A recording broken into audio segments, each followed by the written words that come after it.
Hey everyone, and welcome to another episode of the Tim Small Show, where I have epic conversations with awesome musicians. My guest on today's show is Werner Bekker. He is inspired by the likes of Damien Rice, Jack Johnson, Jason Mraz, and Ben Howard. Verna is known for his unique storytelling through acoustic-driven folk pop, and he has recently released an amazing 8-track EP called My Cluttered Head. So Verna, welcome to the show. Thanks so much for having me, Tim. It's awesome to be here. Well, in the sort of cyberspace. It's great to be in cyberspace. So while we are together in cyberspace, the first thing I need to establish is, am I pronouncing your name correctly? Because I assume that you are a first language Afrikaans speaker. So what is the best way to pronounce your name as an artist? Yeah, I suppose like Afrikaans, it's always a struggle for me, first of all, to like be on stage. I think the choice to keep my name honest was just basically because my music is very honest and from my own sort of experiences. So I didn't want to have a hype behind a stage name. But so in Afrikaans, you'd pronounce it Werner Bekker.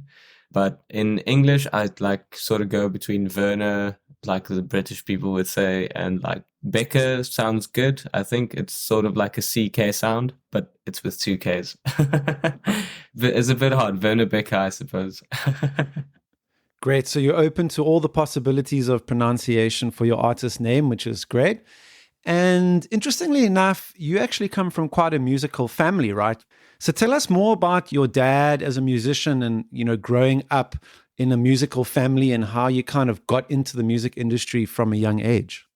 So my dad he had his own little business when I was a kid, where he took cattle feed and horse feed and took it from the supplier to the buyer. It was a whole transport business. And then at some point during that whole process, he realized that like his true passion was songwriting and performing. So at that point, I was about 6 or 7 years old. So he quit his job he sort of closed his or sold his business.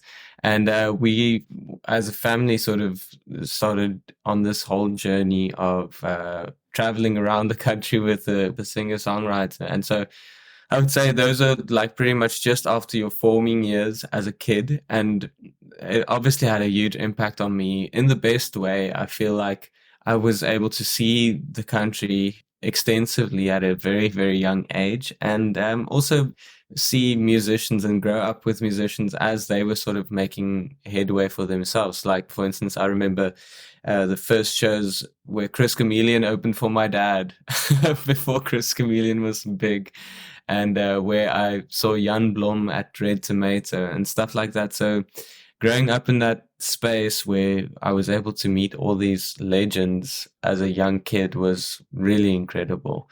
And I feel like from there on, it sort of sprouted into this beautiful love for music that is so deeply ingrained into me. I don't think I would be able to do anything else and really be happy.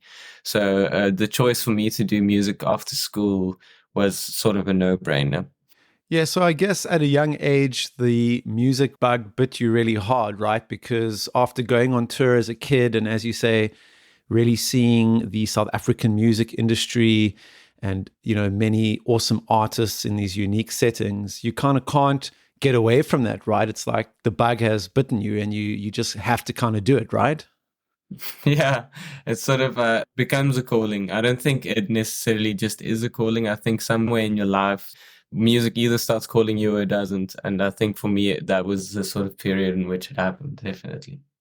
Great. So I guess fast forward a couple of years and you started to write your own songs and work on your performance, and you've even taught some music. So I imagine you started building up a repertoire of songs, and you were living in the Northwest province of South Africa. So I imagine up there you were writing a lot of songs and networking and so forth. And ultimately you started recording and releasing some songs and shared the stage with many other South African artists like Jeremy Loops, Matthew Mole, Prime Circle, and Ard Matthews. So tell me more about how you kind of went from being this, let's say, teenager who was kind of interested in music to becoming a young adult, if you will, with a lot of live experience. When I finished school, I did fairly well at school, and my parents really, because my dad had been in the industry and knew sort of that it was a very tough road to follow, he sort of pushed for me to first study something else, but I wouldn't have any of that, so I sort of forced them into allowing me to go study music, and then for 2 or 3 years I did BMUS, and then I didn't complete my course because at that point loads of stuff happened in my life and I was just going through a bad time and I couldn't see the reason why I needed to get a degree to become a singer-songwriter, you know. And so at this point I'd been writing extensively and sort of putting all my time and effort into writing songs because I think that's where the passion really was for me. For me, the whole beauty behind being a musician is behind the songwriting and the lyricism. So that's where I sort of invested all my energy into. And at that point, I was still just doing like your open mic nights and like small little bar gigs and stuff. And then at one point, when I first met my wife, she said to me, if you're going to be a musician, you got to take it more seriously. And I think that's something that you forget it's sort of like a small business, right? And you have to invest some time and effort into the marketing side of it. And so at that point, I reached out to a lady called Genevieve Vieira, who was my PR and sort of general manager for a couple of years after that. The main thing that I asked her to help me with is to get me onto festival lineups because I knew that the small bars and little shows were as awesome as they are and intimate and sort of vibey.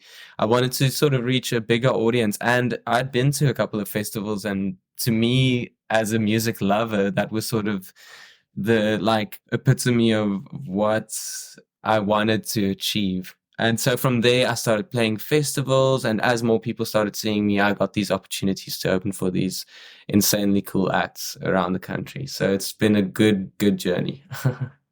Yeah, well, it's great to hear that you're really passionate about performing live and that you love to tour and connect with your audience in a live setting. So I guess I would have to ask you this question. How did you manage to land the gig when you opened for the international band Aha? Yeah, so that actually came from the label that I'm currently signed under a distribution deal with, a label called Tick Tick Bang, who are a subdivision of Sheer Publishing Group. So they were part of the breakout management team that were helping with the whole AHA tour in South Africa. And then they contacted me and asked if I wanted to open for them. So I had the first slot on the day.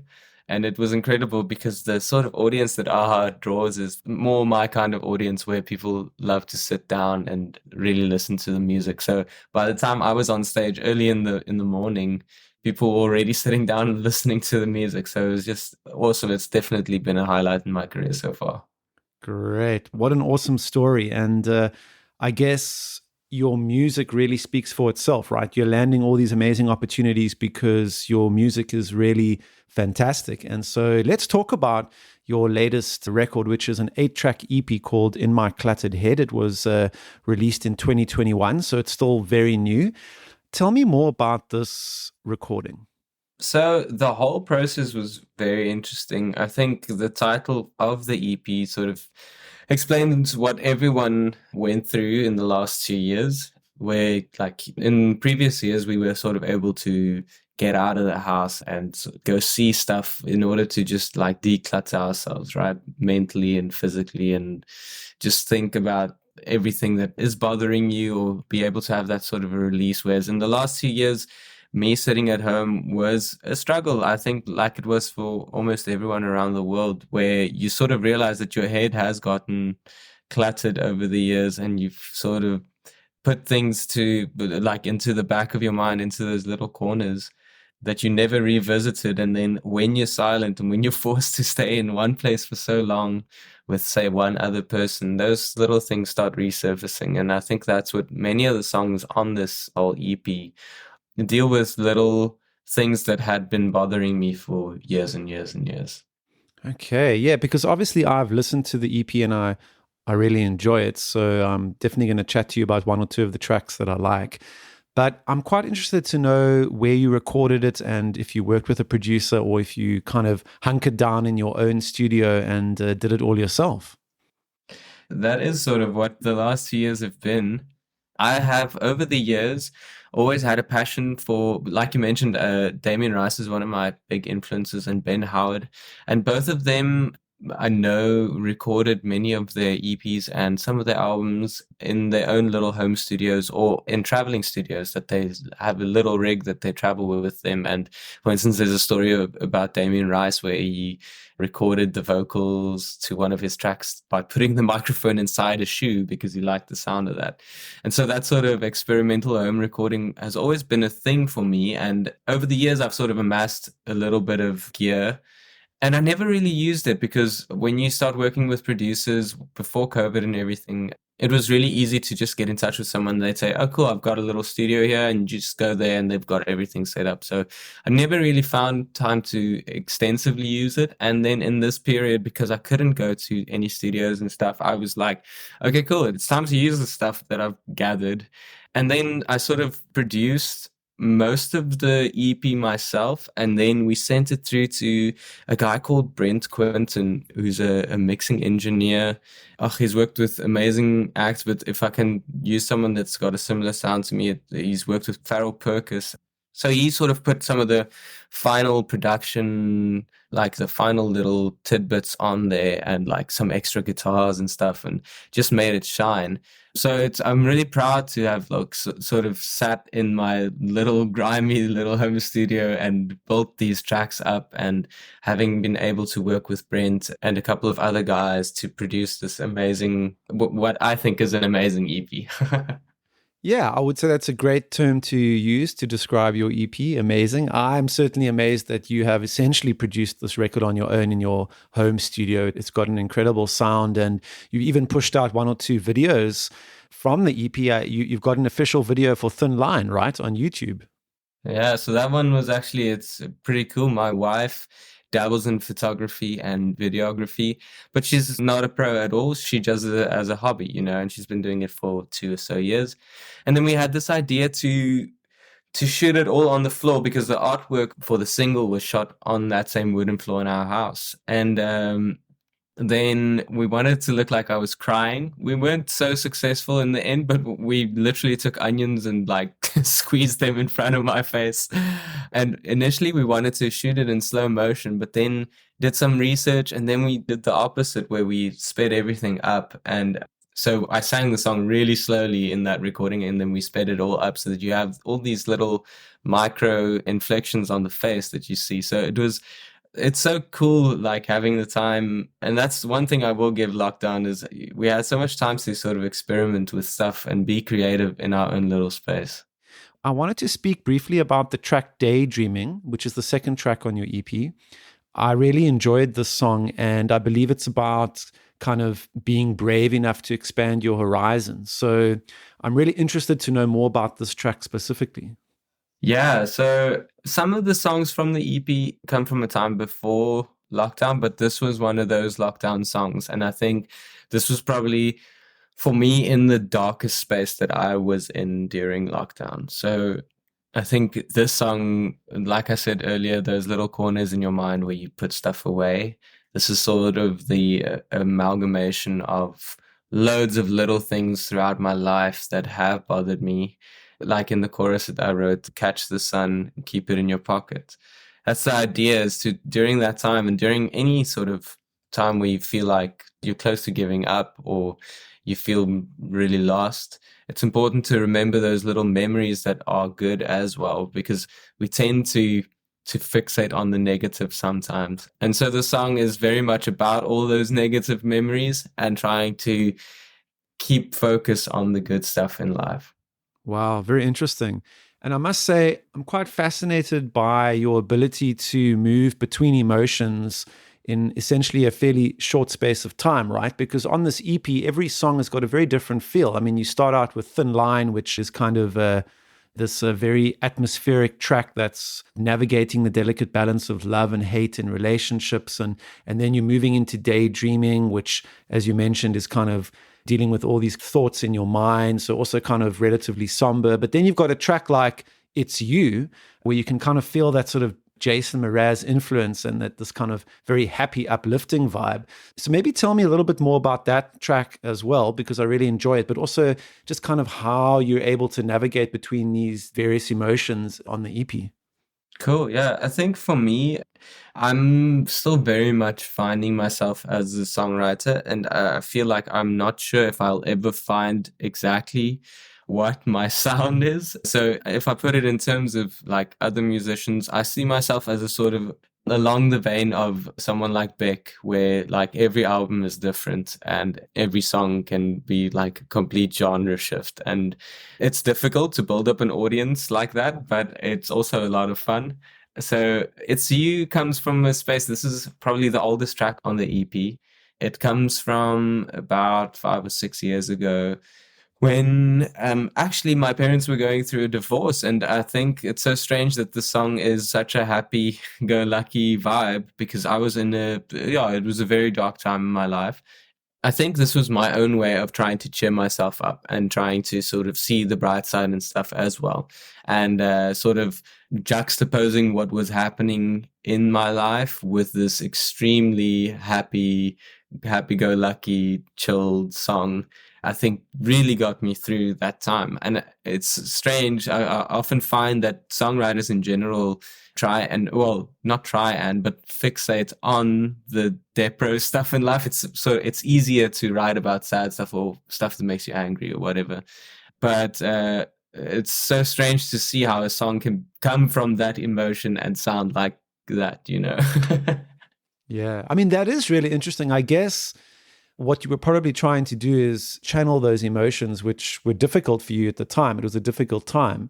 But I guess you were trying to channel those emotions into a more positive space, right? To kind of have like a more positive outcome, if you will. So that's super interesting because you wouldn't necessarily think like that when you listen to the track, right? When you listen to it, it's kind of like a very upbeat, happy song. But yeah, I'm glad that you gave me some more insight into that track. And I wanted to ask you, in terms of the songs you're writing now, as you move forward to another release in the future, tell me more about the songwriting process right now and what kind of songs you're coming up with or style that you focused on.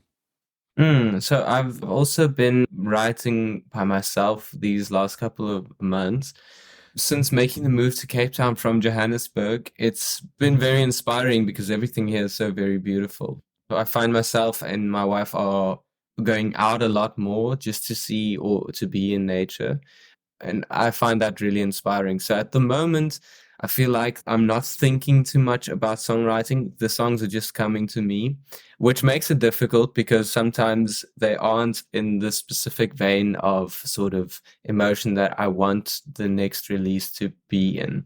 And it's always, I think for every songwriter, it's almost it's a fine line between writing stuff that people want to listen to, for instance, on radio, and also stuff that people can relate to or that people want to fall in love with. And I think they don't always go together. You know, sometimes a radio song can be very generic or needs to sound to a certain extent. It needs to sound good to everyone. So in that process, sometimes you lose a fair amount of emotion.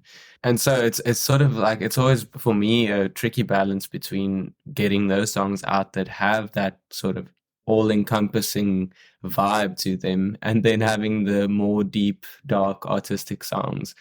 So my songwriting process is generally just me sitting down with a guitar and trying to just play something, anything really. And that's why I write in different tunings as well, is because when I write in standard tuning on the guitar, I'm sort of forced to think in this little box of like chord shapes and stuff.